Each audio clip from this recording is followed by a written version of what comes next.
RSL Insider presented by AT&T. I'm your host, Brian Dunseth. Real Salt Lake back in training here at Rio Tinto Stadium following Wednesday night's 0-0 draw at home against the Seattle Sounders.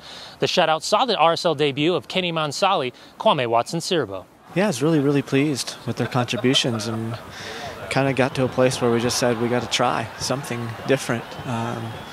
Had tried to place Chris Wingard inside, and I thought he did a real admirable job, but it's just not his position, and I think it becomes confusing at some point if you're trying to ask somebody else to play somebody else's position and then try to stick them back into their position. And so we just said, heck with it. We just got two guys. Let's give them a chance. Kenny has obviously been with us long enough that we had some inkling that he was really ready for the opportunity, and I think he took it. It was fantastic. And then Kwame was a little bit more of a roll of the dice because he had literally been with us 1 week. And we hadn't really had a full training session, so just trusted off of CJ's feelings, and I thought he stepped in and did a nice job as well. I feel good, coming, I was looking for that opportunity, to get this starting lineup. Once I did, I'm gonna push hard.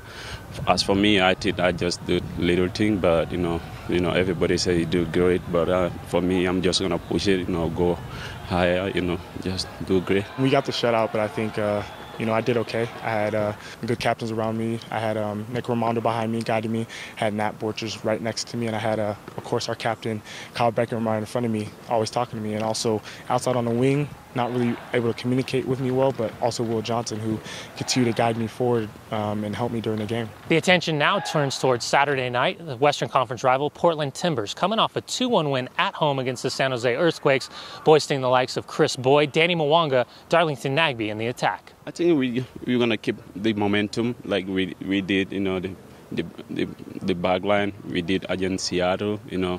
Although Seattle they get fast players, too, but we trying to catch them, so same thing we're gonna do against Portland, so I believe in my speed, I should, do more on that too, so we're just gonna keep position like we do against Seattle, just keep going from there. Watching Boyd, actually I went down to Portland with Chicago, and I saw that he's a target striker.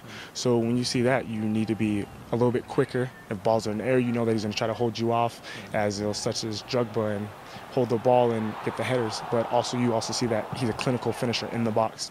He's made his career off those balls, making the great runs, getting his head on the balls, or even getting his feet on the ball. So I think it's something that I have to be quicker, try to make sure he doesn't know where I'm coming from, one angle, and trying to get to the ball before he does and flicks it over to Mwanga running on.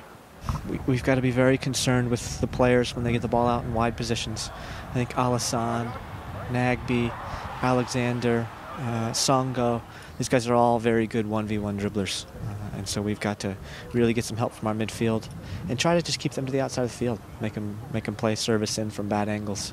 And then the other part of that is got to have an arm on Mr. Boyd at all times. So our two center backs will certainly be in for a big challenge tomorrow night with him.